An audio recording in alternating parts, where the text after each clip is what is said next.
here's a high-speed steel skew chisel from the end of the 20th century.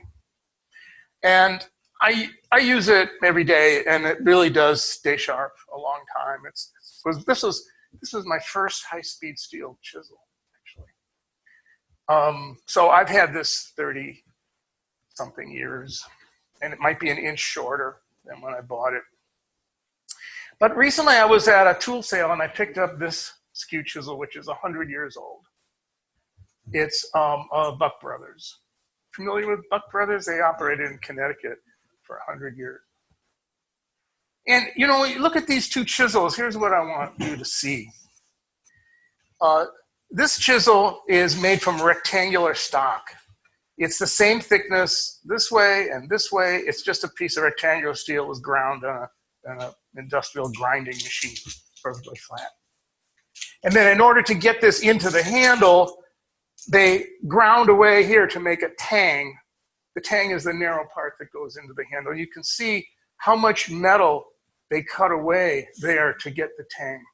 This is the same problem with rough and gouges, right? And let's look at this 100-year-old one. Well, what's different about this? Well, for one thing, it's tapered. It gets thicker as it goes up toward the handle. And it's also tapered this way, where it gets thinner here. And look at how much metal did they cut away to make the tang? Hardly anything. The tang is very beefy as compared to the blade itself. Why don't they make skew chisels like this today? Because it's tapered. Oh my God, that's too much work. Those of you who have done carpentry, you know about old tools, you know about tapered framing squares. You guys in back, you know about tapered framing squares? If you see tapered framing squares at a yard sale, buy them, no matter how rusty they might appear to be. See, in the old days, they understood how to design things, and making it fast wasn't really as big a consideration. They wanted to make it right because they knew their customers wanted quality. So here we have a chisel made from carbon tool steel, essentially a 3,000-year-old formula. It hasn't changed much. And here we have high-speed steel in the modern concept. So here we have this fancy, what is high-speed steel? Well, it's just tool steel with tungsten in it.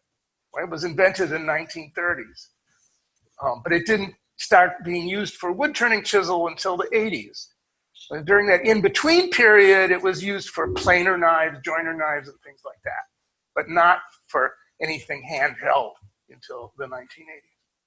So here we have the fancy metallurgy, but here we have a chisel that's really designed correctly. It has balance. It has, you know, here's what I want to say. So here, where this tang is cut away, so it's so thin, right here where it goes into the handle.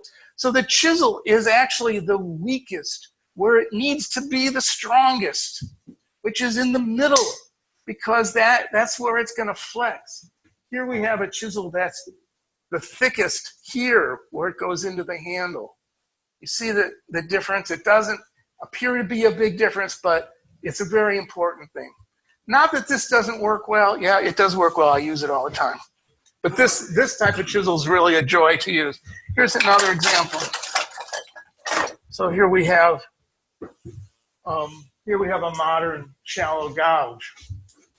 Here we have, again, a 100-year-old shallow gouge made by Buck Brothers.